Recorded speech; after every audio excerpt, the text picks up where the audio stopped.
Okay, it isn't the Nurburgring, but it is a looped section of public road / racetrack that you can drive on. There's not even a toll. There might be a speed limit though.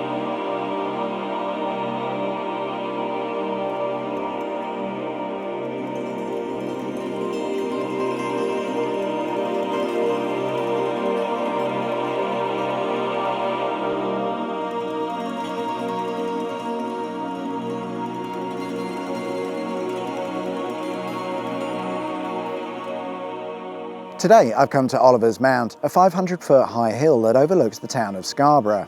The hill is named after Oliver Cromwell, but there's no evidence to suggest that he actually ever visited the town. Before Oliver Cromwell was a thing, the hill was named Weaponess. Running around Oliver's Mount, just past the cafe and the War Memorial, is a 2.4-mile racetrack that you're legally allowed to drive on. But before we look at that, I need to fill out the video with a bit of history, so let's take a look at how this racetrack came to be. In 1935, the Scarborough District Motor Club began 4 years of lobbying the local council for their assistance in constructing a racetrack. The Scarborough MC had very ambitious ideas and they wanted to construct a racetrack that would rival any European circuit, brackets the Nurburgring. Their first idea for a racetrack would be located at Seymour Moor, just on the outskirts of Scarborough. The track would be an absolutely massive 14 miles long and make use of the extensive countryside. Worried that it might come across as a little excessive, they also put together a second plan. A mere 10-mile long race circuit that would have made use of a former horse racing track not far from Seymour Moor. If we take a look on satellite images of where the horse racing circuit used to be, this small patch of land would have been where the grandstand or pavilion stood, and it's believed that the 10-mile race circuit would have made use of this area, perhaps turning it into a pit lane or a paddock, and the main straight would have run straight through there. Unfortunately, a bit of an argument would break out in 1939, shelving any plans for the foreseeable future, with both racetracks never making it past the ideas stage. In 1945, when things had all blown over, the Scarborough MC set their sights on a racetrack again, putting forward two proposals. One was the 10-mile race circuit we mentioned a moment ago, and another was a 2.4-mile race circuit here at Oliver's Mount. Surprisingly, it looked like the 10-mile race circuit was going to be given the go-ahead over the shorter circuit at Oliver's Mount. However, those who opposed the racetrack went on a scaremongering campaign convincing the public that it would cost them £100,000, which at the time was quite a lot of money. It's believed that this wasn't actually the case and it was going to be privately funded, but unfortunately the damage was done and the idea fell out of favour with the local residents and the general public. Despite not being initially keen on the idea, the local council was still kind enough to still offer Oliver's Mount as a racing location. And with no other options open to them, it seemed like it was the only choice for the Scarborough MC. So they set about setting up the racetrack, and the first race event was held in 1946. The racetrack was mainly used for motorcycle racing, most notably the 1987 and 88 British Superbike Championship, but car hill climbs and car rallies also took place at Oliver's Mount. In 1955 and 1956, the Formula 3 Championship would visit, but other than those two races, the hill climbs and rallies, no other car events have occurred at Oliver's Mount. The track itself is 2.4 miles long and is made up using existing public roads, making it the longest open street circuit in the country. Oh, what about the Isle of Man and the TT? The Isle of Man isn't in the UK. With it being set up on public roads, you can come down and drive the circuit any time you like. We'll drive a full lap of the circuit in due course, but first let's have a little look around and see what we can find. All the way around the roads at Oliver's Mount, you'll notice various things that give away the fact you're driving on a racetrack. The rather obvious rumble strips at most corners, the marshal lookout points, the walkway over bridges, all play a part in making you feel like you're in a race. And before you know it, you're sat at the start line ready to set a hot lap. Except we're not going to do that. There's a speed limit, although that said, some of the corners are so tight that you'd be lucky to do more than the speed limit anyway, so I think there's some potential for some fun. Let's go for a drive then.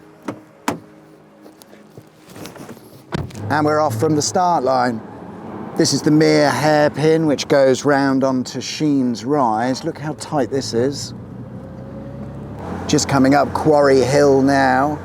Just on the right you might spot a marshal lookout point or something like that. I guess they wave the flags from there. There's a set of corners coming up that's called the S's. It's a sharp right followed by a sharp left. Here is the sharp right. Under this wonderful footway bridge, and then the sharp left to take us on to the back straight. Now, it's another marshal point on the right. Just as you head down the back straight, as you come to the end, the cafe comes into view. They do a lovely coffee.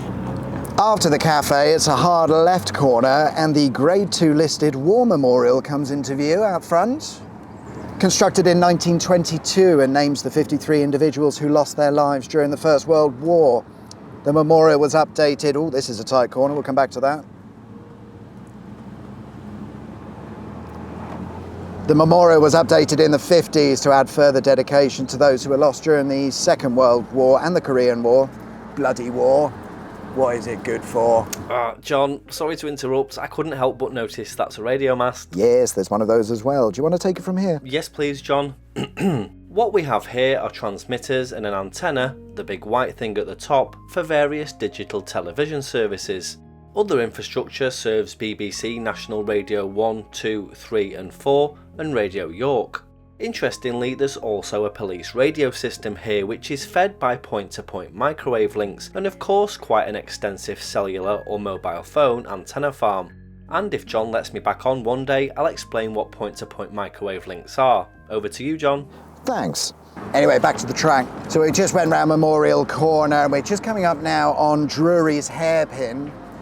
Another exceptionally tight hairpin, and that'll start to take us back down the hill, sort of towards the start line, but here's that tight turn, and it just keeps going. There's another Marshall Point on the left there. A lot of advertising boards, although no adverts. Look at this though.